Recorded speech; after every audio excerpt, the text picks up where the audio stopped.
Hello, Biodiversity team. Welcome to this episode of BiodiversiTalks. This is Teresa Mundita Dim, Executive Director of the ASEAN Center for Biodiversity. So on our last episode, we had BioGirl MJ as our special guest. For this episode, I will be joined by popular documentarist and podcaster, Mr. Howie Severino. Thank you so much, Mundita, for having me. It's my pleasure to host you here at my place. We are very pleased to be here, and it's such an ideal place for this conversation, actually. We work with the ASEAN member states as the ASEAN Center for Biodiversity, and I know that your dad was the Secretary General of the ASEAN back in 1998, I think, and he was the 10th Secretary General of ASEAN. How much of his work as a diplomat and as a foreign service officer working with the ASEAN has influenced your contents? My dad, of course, had a huge influence on me. Not only because he was in the foreign service and became Secretary General of ASEAN. Of course, as a child, he was not yet a dignitary. He was a very well-read man who loved his country very much. And as a young boy, he would take me and my brother out on camping trips. Both my parents. They really exposed us to the outdoors, and that's when my brother and I really learned to love nature. And of course, as a foreign service officer, as a diplomat for decades, he was assigned to various places, and I was able to either live in those places or visit him and the rest of my family in those places, which of course opened up my mind and my eyes to large parts of the world. My father was assigned to China as one of the first diplomats after the establishment of Philippine-Chinese relations in the 1970s. So I was there with my brother as teenagers during that time, and of course my brother and I, we grew up in the United States when my father was assigned there. He was assigned there twice. So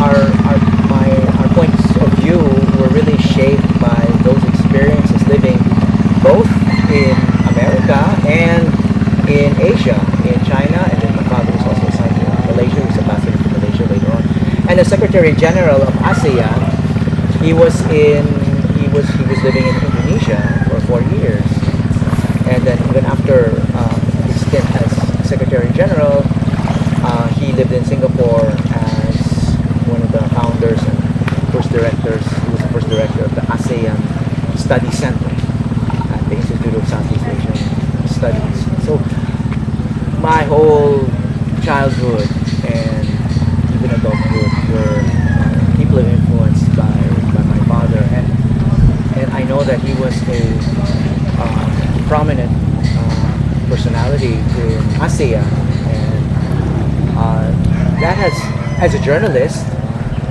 that made me I guess more attuned than a lot of people to what was going on in our region.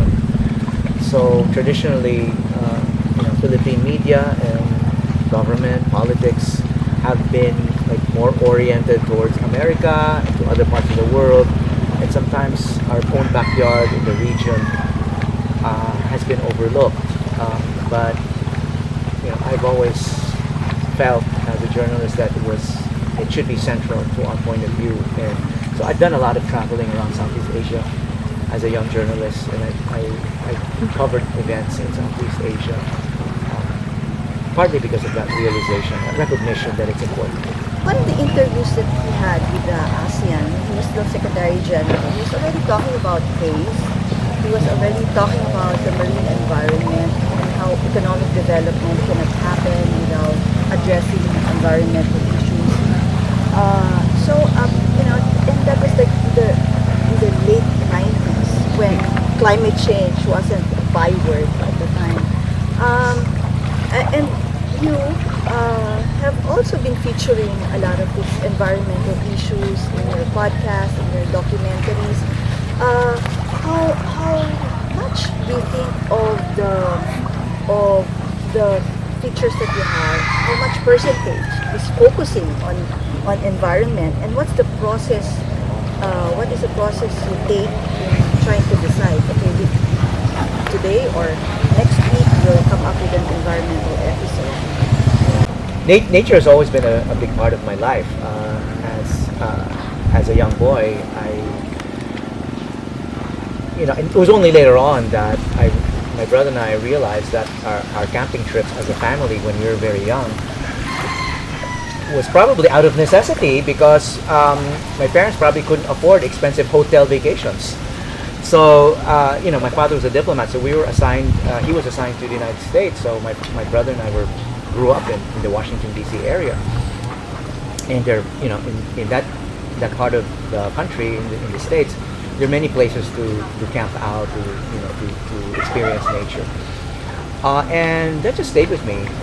And this awareness of how beautiful the natural world is, and then later on, our awareness of the threats to that natural world it just came naturally, And as a journalist, I took to it, took to environmental issues again as part of my nature. And it came at a good time. I started in journalism in the 80s, and that was when 80s and 90s. That's when environmental awareness, the environmental movement, really gained a lot of momentum, and the media responded to that. And I kind of started specializing in covering environmental issues, and including. And you couldn't separate that from indigenous peoples, the issues affecting farmers. I really saw these interconnections fairly early because of my own background. So I never saw nature as existing in a vacuum. I like to think that my wife and I, Ipat, my wife, is an environmental lawyer and environmental advocate, that the two of us have also had an influence on my father. As adults, it wasn't always just one way. Because my father was involved in a lot of regional issues, geopolitics, security, trade, and all of the other subjects within the umbrella of diplomat. But my wife and I, during various stages in our careers, we were much more focused on the environment. And of course, whenever we met up with my dad, especially Ipat, she would always make sure that environmental issues were on the agenda of the dinner conversation or whatever occasion there was. And of course, it came naturally to my dad that a lot of environmental issues don't follow political boundaries. 2021, you diversified other platforms. Because you used to be, you were already very popular in mainstream media, but then you still decided to have a podcast. And then 2 years after that, congratulations, you won the Catholic Mass Media Award. So compare how, is there a more effective strategy to do it? Is mainstream better than podcasting or social media? When you try to share this information and educate people on the connectivities between environment and social issues and even political issues? Well, podcasting is a relatively new platform. It's a new space, and it's a principle in mass communications that you have to be where audiences are or where they're going. And obviously, there is an audience for podcasting. And I think I got into it earlier than I expected. of the pandemic, I do documentaries for a living. I've been doing documentaries since the 1980s, so I've been doing it longer than anyone else. But then, and I wanted to continue doing it, but the pandemic happened in 2020. Actually, I started doing podcasts in 2020, but it had a video element. But as you know, we were all locked down, shut in. We couldn't travel. It was very difficult to do any kind of field work. And documentary production is field work. And like many other occupations, our work was disrupted. I mean, in your own work, I'm sure you do a lot of field work, and you could do a lot of what you were used to doing when the pandemic happened. And it's the same thing with us. But we needed to keep working. We needed to keep, performing our role in society, and we had to adjust.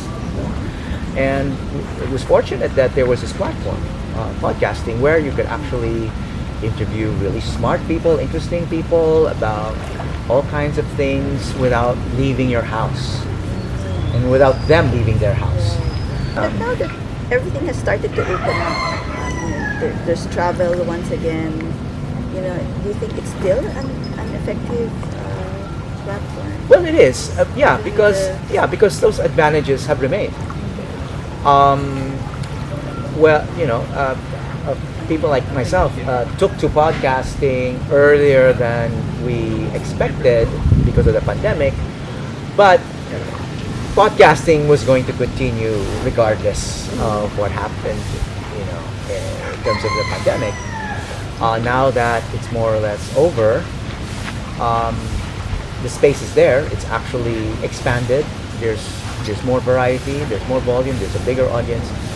And I was able to build an audience during the pandemic, and why give that up? I mean, audiences are valuable. I mean, they're hard to build up, and I can interview people even in other countries. Whereas it would have been very expensive or even impossible to do if I were to do that in the normal way. Fly them in, or I have to fly out with my crew. Which would be almost impossible unless it was really important. So again, it opened up new vistas for me in terms of interacting with knowledgeable people, in terms of taking on different kinds of subjects. There's more variety. Basically, podcasting has expanded our horizons.